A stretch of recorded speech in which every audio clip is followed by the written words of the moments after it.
বাড়ি দেখলেন। মুরব্বী, এবার ধানের কি অবস্থা? এই তো কেবল ধান টান লাগানো হইলো, এই যে কেবল উঠছি লাগে মাঠে।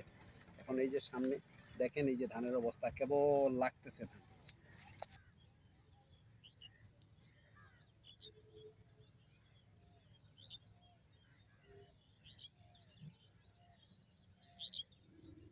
আসেন মোটামুটি এই যে এই সাইড থেকে দেখেন, এই যে এগুলা লাগানো হয়ে গেছে, এগুলা সব লাগানো হয়েছে।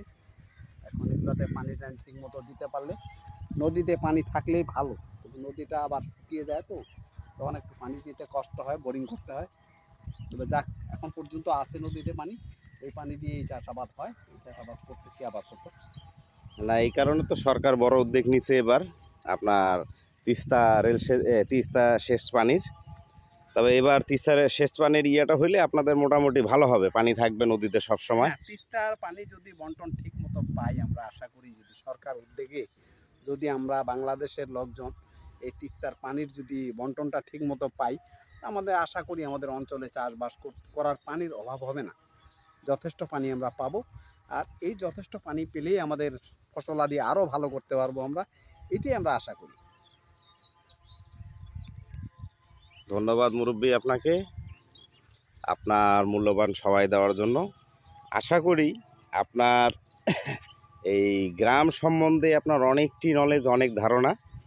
তবে ইনশাল্লাহ আপনি আবাদের প্রতি আপনার যে একটা মনের খোরাক, আপনি যে চাষাবাদ করেন, এটা এই ধরনের সবাই যদি ধরে রাখতে পারে, তাহলে আমাদের বাংলাদেশ অবশ্য কখনো খাদ্য বাইরের দেশ থেকে কিনে আনতে হবে না।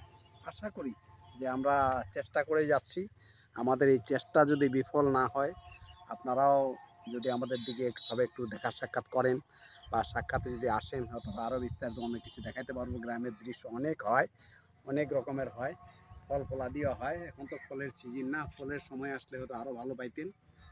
তবে যাক, আশা করি আপনারা আসছেন, আপনাদেরকেও ধন্যবাদ।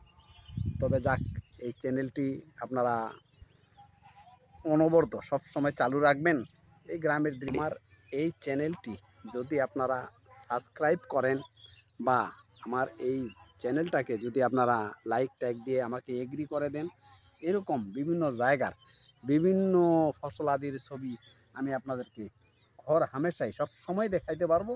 আপনারা যদি আমার চ্যানেলটা সবসময় ইউটিলাইজ বা লাইক ট্যাগ দিয়ে শেয়ার টেয়ার দিয়ে একটু এগ্রি করে দেন, তাহলে আমি হয়তো বা এটার মধ্যে আরও একটু এগ্রি হতে পারবো, আপনাদেরকে আরও ভালো ভালো কিছু দেখাতে পারবো, আপনাদের মূল্যবান সময় নষ্ট না করে।